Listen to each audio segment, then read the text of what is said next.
What's up? What's up? It's good to remember that things are only working out for you because of the habits that you continue to practice. And if you forget, then you go through experiences that remind you why you were practicing them in the first place. Because when you first start a new habit, it has all your attention because you're adding something new. But once you get used to it, it's kind of like brushing your teeth. You're like, yeah, and you go about your day. And this applies to everything, but I'll give you 3 examples: competition, weight loss, and work. Right? So let's say you're getting ready for a competition. What got you to the level of skill of where you are is practicing the basics, the fundamentals. But what happens most of the time is people get to a certain level of skill and then they feel like, I don't need to do some of the things anymore. I'm good, I'm advanced, right?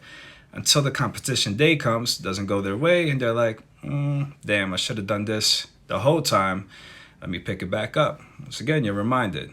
Now for weight loss, let's say, all right, summertime came. You got slim, you got fit. You're like, damn, I want to keep looking this good. Wintertime comes around, you get a little comfortable.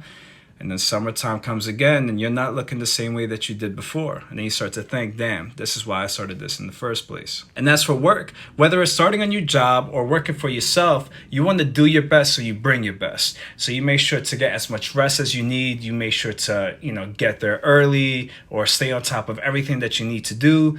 But let's say over time you start to fall 1 or 2 ways. So the first one is you just get a little too content. You let the work pile up. You're like, I'll get to it.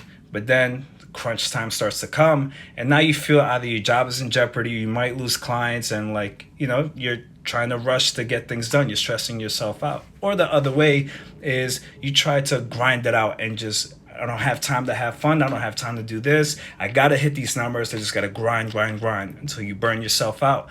And then now, you're putting in all the hours at work, but you're not performing optimally because you're burning yourself out. And then you're reminded that although, it's great to put in all those hours, you need to perform effectively or else you're just wasting that time. So you're just reminded that you need to balance things out, which is why it's always easier to remember than to be reminded. And the best way to do that is to, if you catch yourself in autopilot, just bring yourself back to be aware of what you're doing and why you're doing it. And if worse comes to worse, you kind of get caught up in the day-to-days and you hit autopilot, all that's going to happen is you just be reminded. And then you'll remember why you were doing those things in the first place, and you'll be back in stride. So all is good.